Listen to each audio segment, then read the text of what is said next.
मीमांसा civil service academy में आपका स्वागत है। ये लेक्चर करंट का है और आज चर्चा करेंगे हम लिस्ट ऑफ सेम की, क्योंकि अभी हाल ही में संयुक्त राष्ट्र ने इजराइल की सेना को लिस्ट ऑफ सेम में शामिल कर लिया है, डाल दिया है।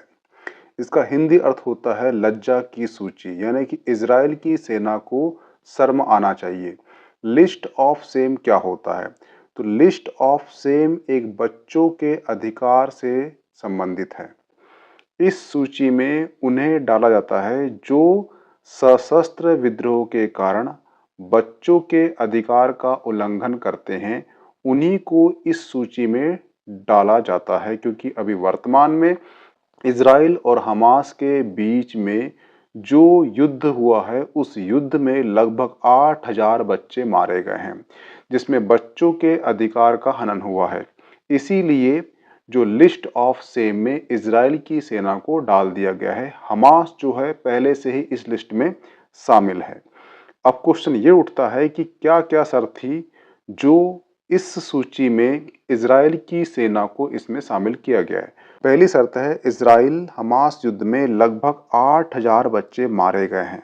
दूसरी शर्त है, इजराइल ने भीड़ भाड़ वाले क्षेत्र में खूब बमबारी की है। अभी आपने सुना होगा, आपने न्यूज़ देखा होगा कि इजराइल ने जहां पे रिफ्यूजी रुके थे वहां पर भी बमबारी कर दी, जिस कारण से हजारों बच्चों की वहां पर मौत हो गई।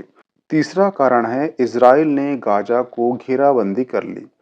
अब मान लो यहाँ पे गाजा है, इसको घेराबंदी कर ली। अब गाजा में कोई भी देश अगर सहायता के लिए कोई भी खाना हो, मेडिकल सुविधा हो, स्वास्थ्य सुविधा हो या भोजन हो, ऐसी सुविधा वहाँ पर उपलब्ध करना चाहता है, तो वो इजराइल की सेना ने जो घेराबंदी की थी उस कारण से गाजा को वो सेवा नहीं मिल पाई, वो हेल्प नहीं मिल पाई, जिससे वहाँ के यानी गाजा के बच्चों का अधिकार का उल्लंघन हुआ। इसीलिए वर्तमान में संयुक्त राष्ट्र संघ ने इजराइल की सेना को लिस्ट ऑफ सेम में शामिल कर लिया है। हुआ क्लियर?